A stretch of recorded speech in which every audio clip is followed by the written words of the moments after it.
तुकाराम और सुखीराम दो भाई थे। तुकाराम स्वभाव का लालची और बहुत ही मतलबी इंसान था। बहुत सारा धन होने के बाद भी उसका लालच कभी कम नहीं होता था। वहीं सुखीराम गरीब परिवार में अपनी पत्नी लक्ष्मी के साथ रहा करता था, लेकिन वो दिल का बहुत ही अच्छा आदमी था। सुखीराम के पास परिवार को चलाने के लिए तुकाराम से मिला हुआ केवल एक खेत का आधा हिस्सा ही था।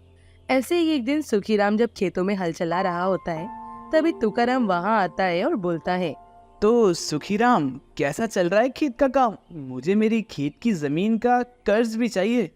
भैया, मैं जल्दी ही आपका कर्ज भी दे दूंगा, आप चिंता मत कीजिए। हाँ हाँ ठीक है, जितनी जल्दी हो सके उतनी जल्दी मुझे मेरा पैसा दे दो। इतना कहकर तुकाराम वहाँ से चला जाता है। तभी वहाँ पर लक्ष्मी सुखीराम के लिए खाना लेकर आती है और बोलती है, जी हम इस खेत पर इतनी मेहनत करते हैं, फिर कहीं जाकर हमारा खेत हरा भरा हो पाता है। तुकाराम भैया ने पहले ही चालाकी से हमारी सारी जमीन हड़प ली और जमीन के नाम पर हमें बस खेत का एक छोटा सा टुकड़ा दे दिया है। उसमें भी हर महीने खेत के टुकड़े का ये हिस्सा हमसे किराया लेते हैं। आप कभी अपने भाई से कुछ कहते क्यों नहीं है? लक्ष्मी, ऊपर वाला सब देख रहा है, वह कभी किसी के साथ कुछ गलत नहीं होने देता। तुम चिंता मत करो, देर से ही सही पर हमारे जीवन में भी खूब रोशनी होगी। सुखीराम की बात सुनकर लक्ष्मी शांत हो जाती है, जिसके बाद दोनों पति पत्नी खेत में ही खाना खाते हैं। दिन गुजरते चले जाते हैं। सुखीराम इतनी मेहनत और लगन से खेती में काम किया करता था कि वह जितनी भी खेती करता उससे उससे आराम से इतना धन प्राप्त हो जाता था कि वे अपना खर्चा पानी कर सके और तुकाराम को उसका किराया भी दे सके। ऐसे ही तुकाराम एक दिन अपने घर में बैठा बैठा सोचता है, वैसे तो मैं अपने भाई से उस जमीन के टुकड़े का किराया ले ही रहा हूँ। अब अच्छा होगा कि मैं उस जमीन को पूरे तरीके से अपने नाम कर लूँ। मैं बड़ा भाई हूँ, सब कुछ मेरा है। वैसे भी सुखीराम पढ़ा लिखा तो है नहीं और उसकी बीवी भी अंगूठा छाप है। मैं उन दोनों से जमीन के कागजात पर हस्ताक्षर करवाकर सारी जमीन अपने नाम कर लूंगा और उनको पता भी नहीं चलेगा। ऐसे ही एक दिन तुकाराम सुखीराम और लक्ष्मी के नाम से जमीनी कागजात बनवाता है, जिन्हें लेकर तुकाराम सुखीराम के घर जाता है और बोलता है, सुखीराम, इन कागज पर अपने हस्ताक्षर कर दो और लक्ष्मी तुम भी कर दो। इन कागजों में क्या लिखा है भैया, थोड़ा पढ़कर बता देंगे आप? इन कागजात में लिखा हुआ है कि अब से मैं तुम लोगों से जमीन का किराया नहीं लूंगा, बल्कि मैं तुम्हारे हिस्से की जमीन को तुम्हारे नाम कर रहा हूँ।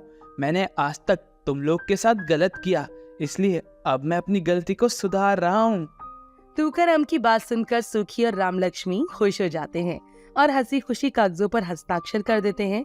जिसके बाद अगले दिन जब सुखी राम और लक्ष्मी खेत पर काम करने के लिए जाते हैं, तभी तुकाराम वहाँ पर आता है और बोलता है, कैसा चल रहा है फिर खेत का काम?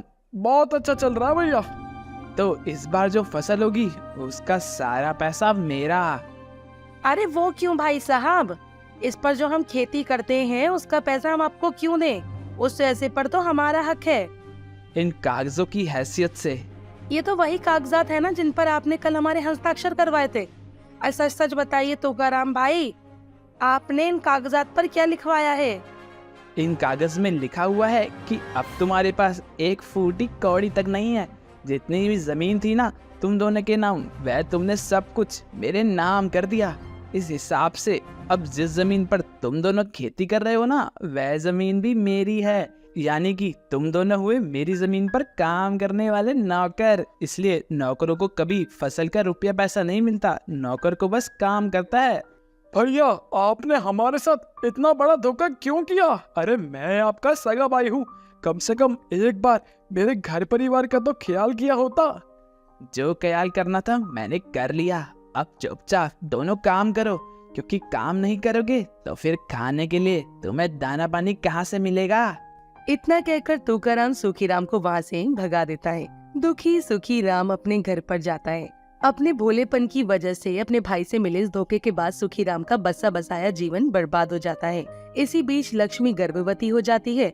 अब सुखीराम को अपनी पत्नी की भी और ज्यादा चिंता सताने लगती है, जिसके चलते एक दिन सुखीराम गांव के बड़े जमींदार के पास जाता है और हाथ जोड़ते हुए बोलता है, जमींदार जी, मुझे अपने खेतों में काम पर रख लीजिए, मैं कोई भी काम करने के लिए तैयार हूँ।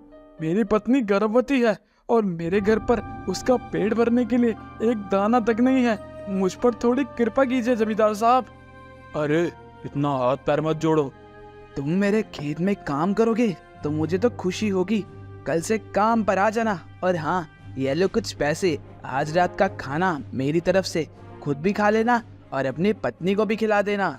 सेठ की दरियादिली देखकर सुखीराम बहुत खुश होता है और पैसे लेकर घर पहुंचता है, जिसके कई दिनों के बाद सुखीराम और लक्ष्मी का पेट भर खाना खाते हैं।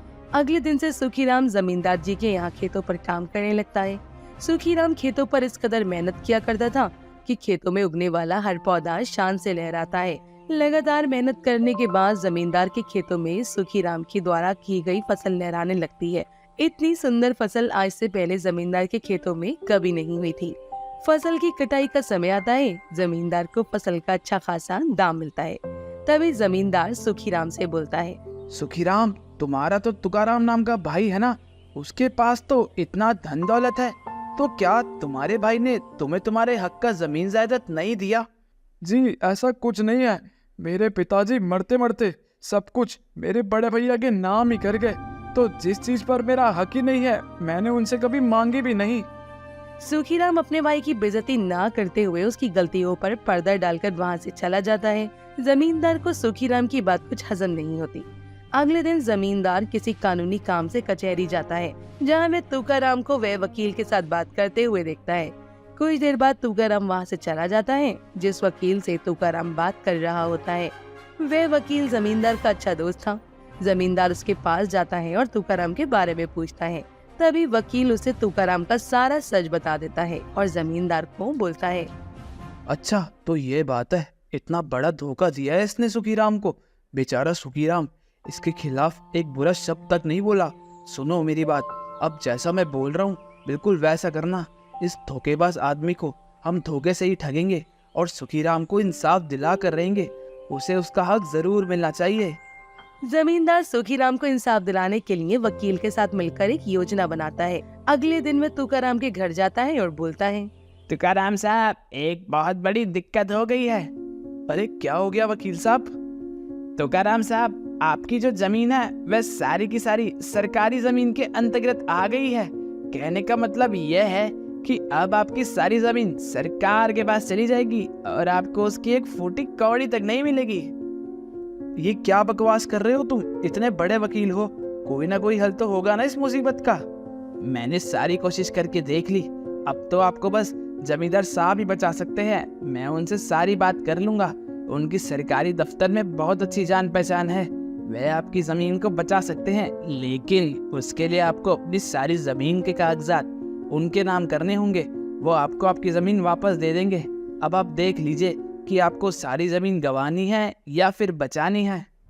अपनी जमीन जाने के डर से तुकाराम वकील की बात मान जाता है और अपनी प्रॉपर्टी के सारे कागजात वकील को दे देता है। वकील उन सारे कागजात को ले जाकर जमींदार साहब को दे देता है, जिसके बाद वो जमींदार वकील से उन कागजों को सुखीराम के नाम पर बनवाने के लिए वकील को दे देते हैं। जिसके बाद बड़ी ही चालाकी के साथ वकील उन पर तुकाराम के दस्तखत ले लेता है। जिसके बाद जमींदार लक्ष्मी और सुखीराम को लेकर तुकाराम के घर पहुंचता है और बोलता है, चलो तुकाराम, जल्दी से यह घर खाली करो। यह घर अब सुखीराम और उसकी बीवी का है। ये क्या मजाक कर रहे हैं आप जमींदार साहब?